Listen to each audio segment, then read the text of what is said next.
This is the Spurs POSTCAST, your instant game reaction for the San Antonio Spurs. Part of the Locked On Podcast Network, your team every day. Well, we knew the Spurs, they weren't going to win forever, and they were going to lose at some point. But at home to an 11-win Jazz team coming into town off of a back-to-back, and you let them put up a $127 on you, it's the NBA for you, and that's kind of what happened to the Spurs tonight as their 8-game win streak comes to a close. Welcome into the Spurs POSTCAST right here on Locked On Spurs, part of the #1 sports podcast network in the world because of the everydayers like yourself. He, of course, is NBA champion Devin Brown. My name's Casey Viera. Not the Spurs night tonight. They go down 127-114 to the Utah Jazz, coming off the tail end of a back-to-back. In fairness to them, at home yesterday, beating Detroit. So it's a heck of a feat on that front, knocking off two of the league's top 4 teams, at least record-wise, in a 24-hour span. But with De'Aaron Fox out for the count in crunch time, not available today due to an adductor issue, it just was not San Antonio's night. And it goes beyond his absence, my friend, because collectively as a whole, a lot of things need tidying up before Cleveland on Monday. Yeah, definitely. We got a great show. We're going to talk about the positives, talk about the negatives. Casey, let's get right into it. This is what you'll be talking about.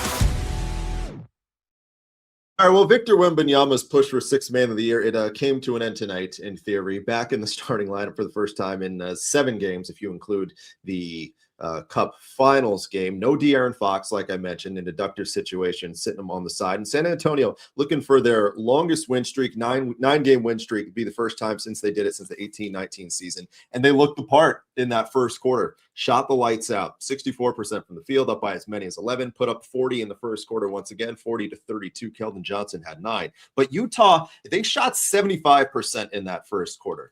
And right. The Spurs offense, it did not carry over into the second. The Jazz, they did. They outscore the Spurs 38-20 in the second quarter, go up by 10 into the half, 70-60 at that point, and more of the same in the third quarter as well for Utah.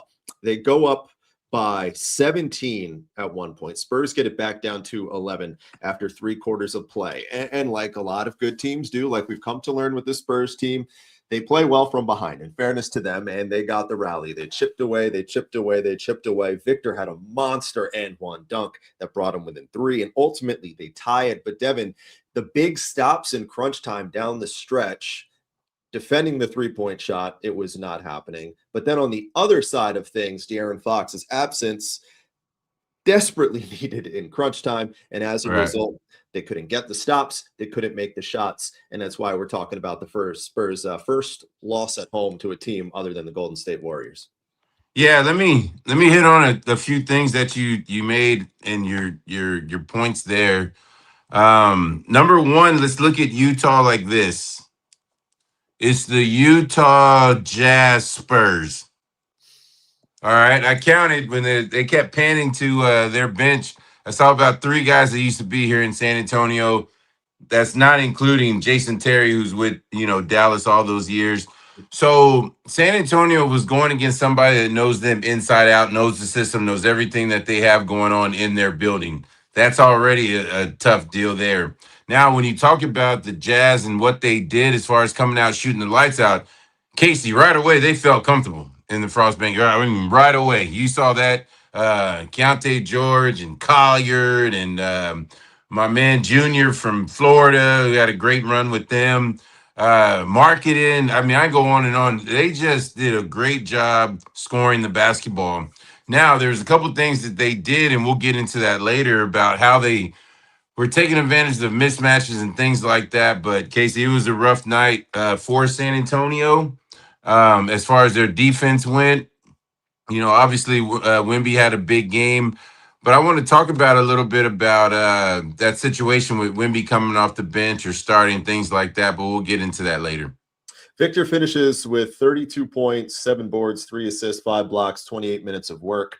Keldon Johnson, a season high, 27 points. Stephon Castle with one of the more unique stat lines you'll ever see, with 20 points and 7 assists, 8 of 19 from the field, but a whopping minus 30 in the plus-minus category. Right. Lauri Markannen 29 points, the high man for Utah. The Spurs as a whole, they shoot 10 of 44 from the three-point distance mark, 43% from the field compared to Utah's 17 of 37. Again, yeah, like you said, the fourth quarter is where things get a little dicey. Well, I guess now to say things were dicey for a lot of the stretch, but in the context of closing this thing out, you mentioned Victor's minutes, but there was one stretch after the Spurs tied the game that really kind of turned the tide for the worse. Time to reveal where the game was won or lost. It's the turning point. Spurs pulled even at 108 with 7:22 to go. It was after a Cornet dunk. Utah finishes the game for all the reasons that we just said on a 19-6 run. Only 2 field goals in that time for the Spurs over the final 7 minutes and 22 seconds. I think a byproduct of a couple things. One, De'Aaron Fox's absence, and it showed. It showed that they just needed some kind of focal point, tone setter that was in there. And at times it shows that there are still vulnerabilities with Harper and Castle in those situations, especially when the shot's not falling. But number 2, like you said, Victor checking out around that 7:22, 7:33 mark is when he headed out. Came back in 3 minutes later. The game was not out of reach, but again, we're having a conversation of things when he did come back into the game with 4:23. It was a 6-point game. Maybe Mitch waited a minute or two too long, I guess. Casey, yes, he did, but he's not gonna, admit to anything like that. And nor do I, as a former player, I don't want an explanation for anything like that. As far as the coaches go, that's their own deal there. But it goes to what I've said before about sometimes on a given night. And I know, there's minute restrictions, so it's a little bit different than what I'm used to. So I'm still getting used to this as well. If you're on a minutes restriction, I guess you got to stick to that. I know back then, 2005, whatever it was, Tim was on that for a little bit, but Pop would go to him and say, I'm going to extend you a little bit. And he agreed to it, and we moved on. Nowadays, it seems to be a little bit different there, but that was a huge, huge part of the game when you're right there and you've been battling to climb uphill all game. So in my opinion, I would just like at 118, you still have, all those timeouts left and you still got the media timeouts that you're going to deal with. I thought it could have been handled differently. It's an interesting spot that when you have to navigate this Victor minutes situation. Because for all those things, like you just said, and you're really kind of just waiting to play that last big poker chip that you do have and getting him over the home stretch. And it's tough, especially on the nights where nobody really as a whole is collectively playing. Victor included is playing great defensively. You haven't been stopping anybody. When you start that quarter at the start of the third, you're already down double digits. So when do you pull the trigger earlier to get him out of there? Do you leave him in and not even have him down the home stretch? Which, I mean, we're operating a world where Victor Wembanyama was coming off the bench for 6 straight games. So everything's out the window. But it's definitely put them, I agree, with a real disadvantageous spot in this situation, compounded by the fact that Fox is out. Yeah, it's only one game, but it does show a level of, that there are vulnerabilities, there are cracks at times with the Spurs squad right now. Well, you just said it. You just said it there about a minute ago. You just said it. Utah was hurting you from the outside. Okay. Now look at it the way I'm trying to look at it the way Mitch was looking at it. All right. And that is that they're stretching Victor out. Right. So Victor's, yes, he's going to challenge shots or things like that. But Mitch is thinking, I can get him out for a couple of minutes and try and go with a different lineup. But I will tell you this about what I saw. Victor got hit probably about 4 or 5 more times than I like. Yeah. All right. Now, that's not on me. That's on his team. I'm talking about and it wasn't anything nasty, Casey, but just he got hit in the head, banged in the head about 3 or 4 times, especially in that fourth quarter. Right. And so, you know, obviously the Spurs are going really well right now. You don't need him out for an extended, time at all. But the whole thing is the defensive plan in that last minutes was to go to a different lineup because Victor really didn't, you know what I'm saying? He had to challenge everything at the three as opposed to everything by the rim. So it was a different strategy, and I think that's why he was out for those 4 minutes. Yeah, let's talk about that strategy a little bit because on the other side of the break, because what we've kind of learned a little bit more is that there's a lot of, I don't want to say a lot, but the vulnerabilities that the Spurs have, this team does have, in the ways to beat them, it tends to be a little bit of a recurring thing. So let's hit on that. And then the idea that the fact that the Spurs can't really be playing down in front running anymore now that they're one of the better teams in the league, if not the best right now. The Right. idea of front running, Devin's going to use his expertise to expand on, what the Spurs mindset is in these spots and maybe where it should be. Got that and a little bit more coming up on the Spurs postcast right here on Locked on Spurs, following San Antonio's defeat to the Utah Jazz, snapping their 8-game win streak. But before we get to the other side, let's talk about a few of our friends that drive this program. Perhaps a night for sympathy eats, if you will. As we know, the season's heating up. DoorDash has a way to keep the fans in their bag all the way through. Whether you're watching the highlights, the tunnel fits, or just your favorite player, DoorDash is going to make this season. They already are making the season entirely that much more fun because every player has their bag. With DoorDash, fans have one too. It keeps your snacks stocked, your gear fresh, your watch party vibes absolutely on point. Or if you need a sympathy run to, get something to eat like it was the case tonight, sure, why not? From tip-off to OT, stay in your bag and order DoorDash. Get snacks, drinks, gear, whatever gets you through the season, delivered right to your door with DoorDash in your bag all season long. Also going to have a conversation about Game Time and the World Cup coming back to North America, as we know, for the first time since '94 this summer. And getting tickets, it's going to be very tough. It's going to be tremendously difficult. But that's why Game Time, it's the app that comes through in the clutch and is getting their fans, getting the users, the real advantage when it comes to picking up the good seats. You can track price drops in real time, get alerts when the seat that you want, it opens up, and buy tickets the moment they hit the app. You want the power in your hands. You want to go to the World Cup, make it realistic.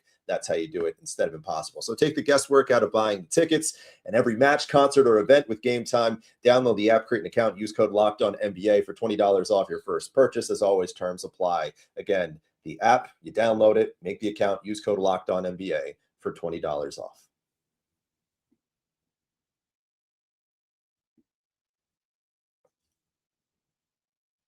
Win streak over tonight for the San Antonio Spurs, going down in their place to the Utah Jazz before the Cavaliers come to town on Monday. And one thing that I feel like we've kind of learned up to this point, or has become a little bit of a recurring theme, is that these teams that are really stirring things up with Victor, well, more than just Victor, with when the recipe, very loose recipe to beat this Spurs team, is a physical big and shooters that can just find their way to get open. And when they get consistently going, we've seen this team just have a hard time slowing it down. The Golden State one's the big two that sticks out off the top of the head, and then the Knicks in that fourth quarter, because with the Mitchell Robinson thing, and then everyone in blue and orange started making threes that day. Minnesota, you saw it as well tonight, and I guess even to a certain extent, Cleveland. That seems to be at least a little bit of a common theme, how you can get this Spurs team on some nights. But you keep an eye, you were talking before we started here. You think the schematic things of it, schematical aspect of it really centers around the fact that once you get Victor away from the basket, everything else opens up from there. Well, because that's just what the Spurs are. I mean, if it doesn't have to be me, playing for them or anything like that. Just basketball. If you have, a sense of, what's going on out there on that floor, it helps me out just because, I played. But yeah, if you can get Victor, stretched out, I mean, there's not another 7-footer you have to worry about. Back when I was playing, we had to worry about that. You might beat Tim off the dribble, but Dave's back there, or vice versa, things like that. But, what's going on right now is that you're seeing a lot of teams, especially with him out of the game. And one of the points that you made that I'll touch on real quick is the way the game started out, I know they were kind of going back and forth, but it seemed like the first like 10 possessions, the Spurs were trying to get used to Victor, just like Victor was trying to get used to starting again. Like it was weird. It was just a Yeah. weird start. And it's kind of like you go and you say, man, is this thing more effective with Victor coming off the bench? And believe me, I was on the other side a couple shows ago, Casey, but Right. it looked weird to me. You know, did it look weird to you? I didn't think about it like that. I didn't think about it in that context, but you're right. You're kind of right, because this is the first time Victor has played with that starting five in some capacity in over a month. I didn't think about it like that. I mean, I also don't think they're going to go back to putting Vic off the bench regularly. But I don't You either. never know. I just mean, you never know. you never know. You never know. But I think there was definitely, now that you point it out and you bring that aspect of it into the equation, maybe it was the lack of Fox's presence in the starting five too as well. So you're putting Fox out, taking Victor in. It was Champagny who had ultimately at one of the guard spots who did get the call today in replacement of Fox. I mean, I guess it's. I guess it's not the first time we'd see a scenario where you have a dramatic seismic shift like that in a rotation, not once but twice, and it takes a little bit to get the familiarity back. But I think it went beyond Victor, because collectively as a whole, it was not a very good defensive effort tonight from the Spurs. Victor included wasn't great, and it's tough when you're dragging him out from the basket. Your wings aren't getting stopped. You can't funnel him right to Victor because the floor is spaced, whatever which way that it is, and that's kind of what got them tonight. I mean, listen, you don't get wrapped up, beat yourself up over one defeat. Of course not. But I think there were a lot of cautionary things. And the fact, too, is it's the circumstance of what it was. Like coming off the Oklahoma City wins, obviously an 8-game win streak, and that idea of front running, like you said, like this is something that the Spurs, and you can speak to it a lot better than me. Now it's in a world where like they're not the hunters anymore. They're back to being the hunted. And if you don't show up to work, I mean, every team now, we talk so much about those cold nights in Minnesota, things like that, cold nights in Memphis we're going through. It's not a cold night here anymore when teams check in. They're trying to beat you. And I think that microscope has changed. And you wonder if they're kind of seeing it in that lens now, right? No, oh no, they definitely are. Listen, and this is what we do as players in the coach. Oh, we don't look at the standings. We're worried about the game in front of us. That's malarkey.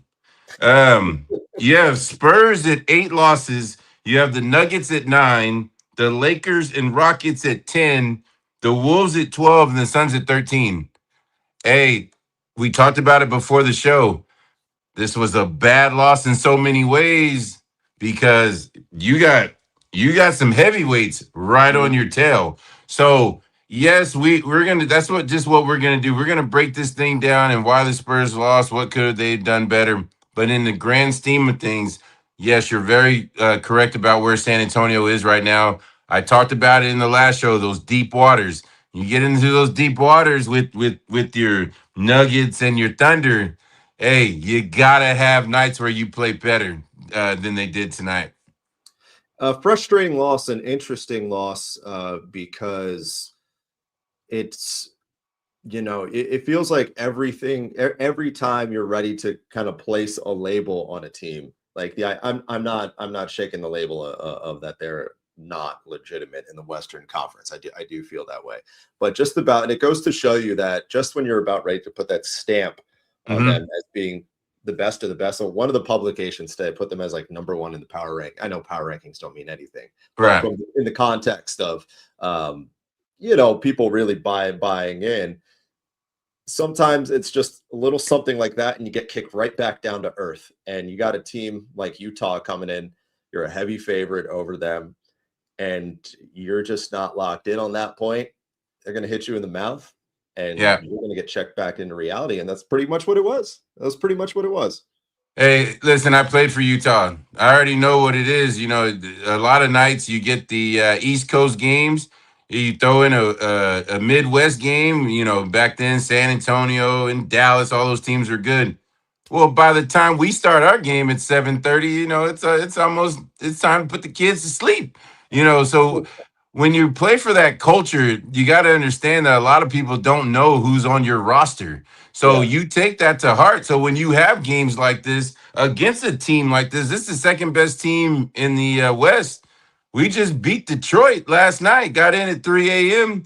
Jerry Sloan used to say, no excuses, and don't talk to them, Devin. I know they're your friends, but don't talk to them and go out there and kick their butt. And that's all we did. So, Casey, when you talk about that Utah coaches, that's what they did. That's what they've always done. And, they went and dealt right in the pot, got one of the former assistants for the Spurs, and he's leading the way now. Yeah, Will Hardy doing a good job. They got a pretty good baseline going forward, at least to work with. Still own an infinite number of draft picks because of the Mitchell and Gobert trades. Hey, like you said, nobody knows anyone who plays for Utah, but Yep. you and a lot of Spurs fans know our player of the game tonight. This is the Locked On Player of the Game. And a player that a lot of Spurs fans are like, oh, I wouldn't mind throwing their name in the mock trade machine since Giannis probably ain't happening. We're okay with that. Lauri Markanen showing up to work and taking over tonight. Hey, listen, let me tell you something. That we talked about this. You see his name come up in what it is Utah may want to do with him, may not. And then you see the Spurs come up. Well, that young man just showed you what he's about. That's a bona fide rock star over on that side. So congratulations to him. He was tremendous. The one that put it on ice for me, giving him player of the game, was the split, and then he dunked it at the end. Just capped off a great night for him. He can shoot the three, does everything. Great night. Congratulations to him. Fearless. He was not afraid to go at Victor. Victor got him a couple times, but Markanen came back, said, so what? I'll get you again. And above all else, he walked out with the win. All right, not the Spurs night tonight. They go down. Their 8-game win streak comes to a close at the hand of the Jazz, 127-114. Be sure to come back on Monday night for our next Spurs postcast as we put a bow on Spurs and Cavaliers as San Antonio heads right into the New Year's stretch right here on Locked On Spurs, part of the #1 sports podcast network in the land, in all of the land in the world, because of the everydayers like yourself. And like we do every one of these get-togethers, got to show you guys love regardless the day of the week, regardless the outcome. You're here, you're making this fun, you're making this possible. So as always, thank you for all that you do. So for my dear friend, Mr. NBA champion Devin Brown, I'm Casey Viera. Not the Spurs night. The win streak is over. They try to figure things back out on Monday.